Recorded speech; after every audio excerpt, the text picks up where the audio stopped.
Magandang buhay, magandang oras, mga kadiyats, mga kababayan. Sa episode na ito ay ating klaruhin kung saan nanggaling ang sinasabing 400,000 metric tons na gold bars sa Bangko Sentral ng Pilipinas na biglang naglaho na parang bula sa kapanahonan ni Pinoy, yung presidenteng nating dilawan na si Pinoy. Okay, marami ang hindi naniniwala dito, marami rin ang nagsasabi na talagang totoo ito. Kaya atin balikan ang kasaysayan kung bakit nagkaroon tayo ng dalawang heroes na nagdala ng ginto sa atin dito sa Pilipinas. Narito ang video, atin panoorin at pakinggan ng mabuti ang mga detalye dahil hindi lahat ay naniniwala dito.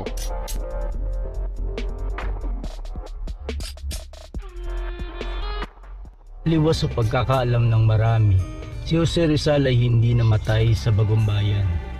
Ayon sa isang account sa World Viewer na naipost noong May 8, 2016, siya ay nabuhay hanggang 113 years old. Sinabi rin nito na nang matapos ni Rizal ang kanyang pag-aaral bilang doktor sa mata sa Germany, siya ay matagumpay na nakapag-opera ng mga mata ng mga hari at emperador at tumigil ng ilang taon sa Vienna kasama si Emperor Franz Joseph ng House of Habsburg-Lorraine at sa Tokyo kasama ang mga Tenno. Sa artikulo na may pamagat na The Mystery of the Barclays Account, sinabi dito na si Rizal ay nagtrabaho sa Vatican sa pangalang Jose Antonio Diaz de la Paz. Siya ay naging papal nuncio o ambassador of goodwill ng Vatican at naglakbay sa iba't ibang panig ng mundo dahil na rin sa kanyang kakayanang makapagsalita ng 10 iba't ibang wika. Nang ang mga hari at emperador ay nangailangan ng isang taong mapagkakatiwalaan ng lahat ng kanilang mga nakatagong kayamanan pagkatapos ng World War I, pinili nila si Jose Rizal na nakilala nila bilang Jose Antonio Diaz de la Paz ng Vatican. At dahil sa kailangang maisikreto ang lahat ng mga bagay, si Jose Rizal bilang Jose Antonio Diaz de la Paz ay naging ang pinakamahalaga at pinakasikretong tao ng 20th century. Ang structure nitong tinatawag na Gargantuan wealth na inilihim ay inihayag pagkatapos ng World War II kasama ang sikretong deposito na 400,000 metrikong toneladang ginto. Noong 1949, ang mga ginto ay dineposito sa Bangko Sentral ng Pilipinas at mayroon pang 217,000 toneladang ginto ang dineposito sa iba't ibang mga bangko sa buong mundo sa ilalim ng isang sikretong code name na Tiburcio Villamor Marcos o yung tinatawag na TVM LSM 666. Okay, itong 400,000 metrikong toneladang ginto, marami ang nagpatotoo nito. Yung vlog ko, video ko nung nakaraang 2 araw, ayun yung 3,500 metric tons, 350, hindi 305, 350,000 metric tons, nawala yung yung 50 tons. Yun ang ipinuslit ng kapanahonan ni Pinoy na ipinuslit nila, inilabas. At nalaman na naroon pala sa Thailand, dineposito sa bangko sa Thailand. At naglaho na parang bula at hindi na matrace. Kaya may maraming conspiracy theory na nakapaligid dyan kung bakit hindi na nakuha yon. Nailabas lang sa Pilipinas, hindi na nakuha. Ngayon parang kasi, may nagko-control talaga sa ginto. Sa ginto na yon. Okay, ang hindi ka panipaniwala dito, masisira ang ulo natin dito, bakit nagtagpo si Jose Rizal at si Marcos? Kasi sa time na ito, kapag nagtagpo sila, ang edad ni Jose Rizal dito ay nasa 100 years old na. So, ugod-ugod na, di ba? Pero alam naman natin na sportsman si Jose Rizal, marunong yun ng martial arts, marunong ng fencing, ng shooting, at ng arnis. Kaya healthy si Jose Rizal, pwedeng aabot siya ng 100 years old. Pwede rin na magtagpo sila sa ganitong bagong panahon na. Okay, at bakit naman nakarating si Jose Rizal sa Vatican at nagiging nuncio o Papa di Nuncio o itong Ambassador of Goodwill ng Vatican? Kasi si Jose Rizal kinuha na Papa Nuncio ng Santo Papa kasi magaling magsalita ng mahigit sa 10 lingwahe. Kaya pwede siya Ambassador of Goodwill sa buong mundo kasi marunong magsalita eh. Kaya kinuha siya. At ang mga katibayan niyan na talagang sikat si Jose Rizal, international fame, dahil kahit sa Japan ay meron siyang rebulto doon sa luneta ng Japan. Meron din daw diyan sa England. Meron pa sa halos kahit saan na basta napunta siya doon. Sa Germany meron din. Diyan sa Paris, England, diyan. Sa France, meron din diyan. Kaya ito ang kinukonekta nila na talagang international man or universal man si Jose Rizal, kaya pwedeng magiging totoong Papa Nuncio or itong Ambassador of Goodwill. Ayan, at ang kanyang pangalan sa Vatican ay tinatawag yan na Black Pope or ang itim na Santo Papa. Kasi siya yung pinaka-genius sa lahat ng mga diyan, pari. Sabihin natin pari si Jose Rizal doon, ay siya ang pinaka-genius doon. Kaya tinatawag na the Black Pope si Jose Rizal alias Father Antonio Diaz. Napaka na kwento. Talagang nakatwist ang history. Pero merong konting connection. Balikan natin ang video. Ang 400,000 metrikong toneladang mga ginto ay nakadeposito bilang time deposit sa loob ng 50 taon at 5 taon para i-terminate lahat ng mga pag-aangkin ng mga dating may-ari nito. Ang mga naging presidente ng United States na si Harry S. Truman at ang kanyang kahalili na si Dwight D. Eisenhower, gayon din si Chiang Kai-shek, Mao Zedong, Zhou Enlai at Generalissimo Franco ng Spain ay pumirma ng isang sikretong kasulatan noong Agosto 11, 1950 kasama ang iba pumirma sina JPR or JAD na Jose P. Rizal or Jose Antonio Diaz de la Paz bilang trust depositor at ang bata pa noong attorney na si Ferdinand E. Marcos bilang legal counsel ng account na TVM LSM 666. Ang institusyong kumukontrol sa higanteng bagay na ito ay hanggang ngayon upang hindi mapakinabangan ay ang Bank of International Settlements sa Basel, Switzerland na siyang sikretong de facto central bank ng lahat ng mga central bank sa buong mundo na siya ring nagkokontrol ng sistemang Federal Reserve ng Amerika, Bank of England, World Bank, IMF at ECB. Ayan, so mayroon na tayong connection dito. Kasi ang mga tinatawag na mga bangko sentral ng iba't ibang bansa ay kinokontrol ng itong tinatawag na Bank of the Switzerland. At ang Bank of the Switzerland ay kinokontrol yan ng the Rothschild family. Ang Rothschild family, yun ang may-ari ng Washington DC. At yun ang pinaghihinalaan na may hawak talaga nitong ating ginto na 400 metrikong toneladang gold bars.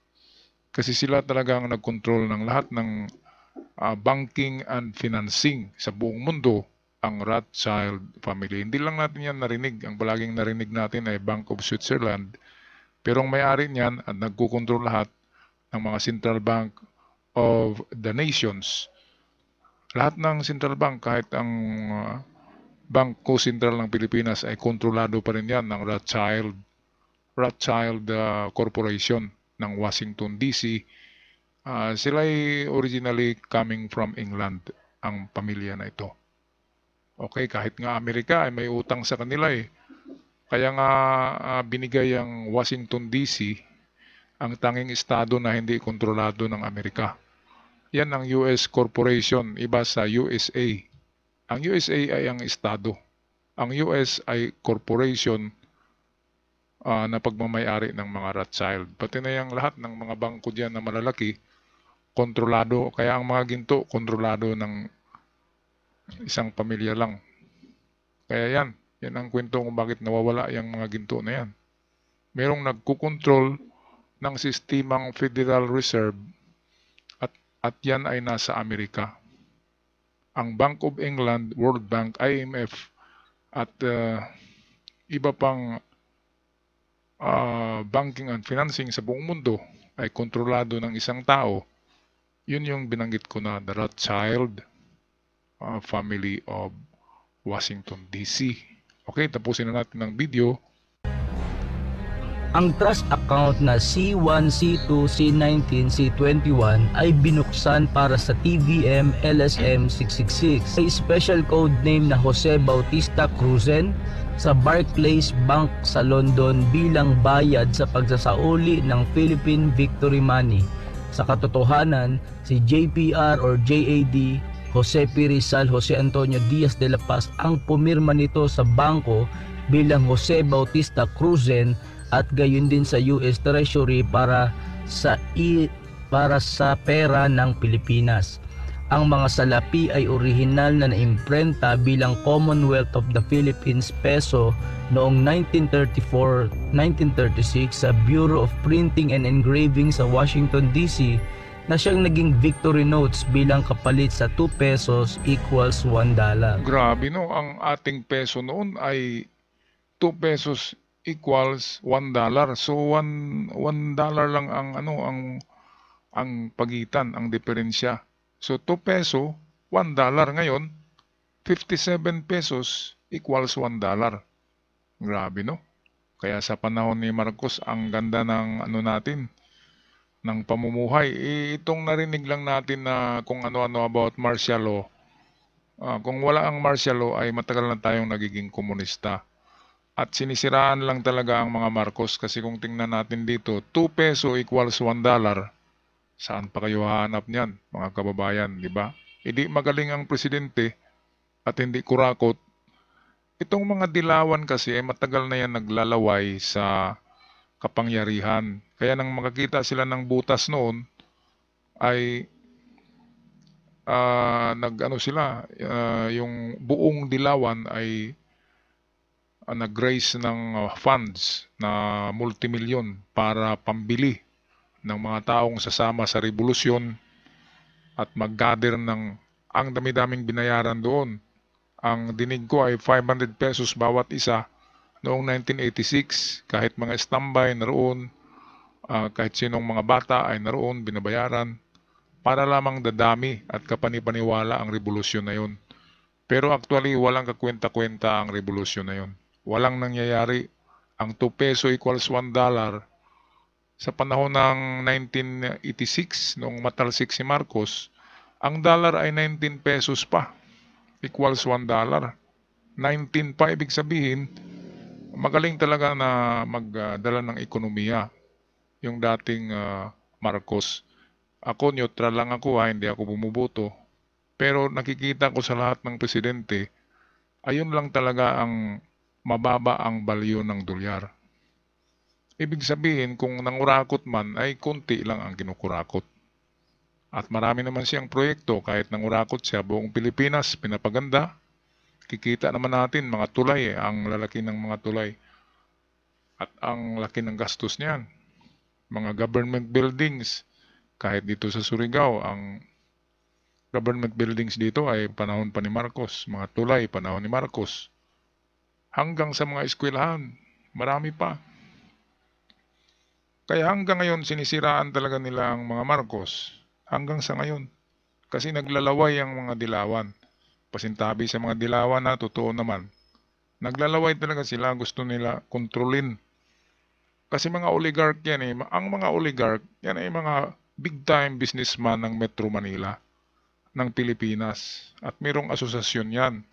At kontra yan ni Marcos. Kasi sa panahon ni Marcos, sinikwister ni Marcos lahat ng pagmamay-ari ng mga oligarch. Kaya gusto nilang gumanti hanggang sa ngayon. Gusto pa rin nilang gumanti pero wala na silang maitulak na manok para maging presidente kasi lahat ay lahat ay mga trapo na. Kaya ito, subukan natin tong anak ni FM. Baka maibalik ang glory of the Philippines na katulad noon. Okay, tapusin na natin ang video mga kababayan.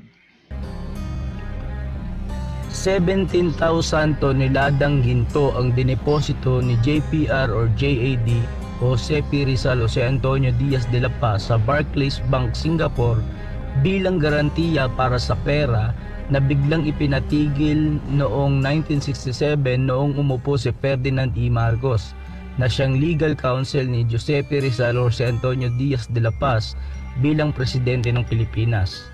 Nasaksihan mismo ni Ferdinand E. Marcos ng pirmahan ni JPR or JAD ang pag-transfer ng ownership ng lahat ng kanyang mga assets, properties at mga belongings sa kanyang napiling successor in interest and rights o tagapagmana na si Dr. Floro E. Garcia. Ito ay isa pang code name na ginamit ni Ferdinand E. Marcos. Ang matanda na si Jose Antonio Diaz de la Paz or Jose P. Rizal ay namatay noong 1974 sa edad na 113 years old. Ayan. Dahil dito, si President Ferdinand E. Marcos na siyang legal counsel ni Jose Antonio Diaz de la Paz or Jose P. Rizal ang naging successor in interest and rights at naging bagong may-ari ng account na TVM LSM 666 sa pangalang Reverend Dr. Floro E. Garcia na kailangang antayin hanggang sa matapos ang maturity ng 50 years time deposit sa taong 2005. Bilang nakaupong may-ari ng kayamanan ng buong mundo, ang henyong si Ferdinand E. Marcos ay nagawang ingatan ang lahat at sa kabilang banda ay kumita rin sa kanyang sariling karapatan na kanyang inilaan bilang backup managerial currencies. Okay, meron tanong dito, bakit ba kailangang 50 years ang pag-time deposit bago ma-activate muli or ma-open or makuha? Ngayon, meron kasing mga claim ang mga ginto na yan. Kasi ang mga ginto na yan ay galing yan sa buong Asya na niransak ng mga Hapon at tinunaw ng mga Hapon at ibinaon sa Pilipinas. Kaya ang karamihan ng ginto na yan na 400,000 metric tons, karamihan diyan ay Yamashita treasures. Ang iba diyan ay treasure mismo ng Pilipinas dahil sa napakaraming ginto ng Pilipinas noon. At yan, ang nangyari diyan ay nag-claim ang ibang bansa katulad ng China, Cambodia, Singapore, nag-claim sila ng kanilang mga gold bars na dinala na Yamashita dito. Ngayon, ang ginawa ni Marcos talagang napakahinyo. Ay itinunaw niya ito, nagtayo siya ng Bangko Sentral of the Philippines para magiging menting. Doon tinutunaw yung mga gold bars ng Yamashita at tinatakan ng Bangko Sentral ng Pilipinas. Kaya nagkaroon tayo ng 400,000 metric tons na napakaraming ginto. Ang iba doon ay galing nga sa yung tinatawag kay Father Diaz. Okay, at ngayon, expire na ang claim ng mga bansa, ng mga ginto na dinala ni Yamashita dito. Sa 50 years, hindi na sila pwedeng mag-claim. Kaya napaka-genius nga ni Marcos kasi tinago niya sa iba't ibang bangko sa buong mundo ang mga ginto na yan para hindi mag-claim ng ibang nag-claim niyan. At para mapunta lang talaga yan sa sambayan ng Pilipinas. Yan ang tinatawag ngayon na wealth for humanity. At sana may balik yan sa atin, pero sigurado ako hawak na yan ng Rothschild family ng Washington DC. At directly connected sa Amerika at connected sa Fort Knox. Kaya pwedeng para manatili ang puwersa or ang power ng Amerika, kailangan nila ng napakaraming backup golds para sa kanilang perang dolyar. Kaya ang isang paraan diyan ay hiramin muli ang mga ginto ngayon, 400,000 metric tons para magiging backup gold reserve ng Amerika. Nako, kailan pa kaya maibalik yan? Okay, so napakagandang kwento nito mga ka-TH, mga ka-good news, kababayan. At hanggang sa muli, ako'y magpapaalam na. Maraming salamat sa inyong panonood. Huwag kalimutan mag-subscribe sa channel para palagi kayong updated. Hanggang sa muli, paalam!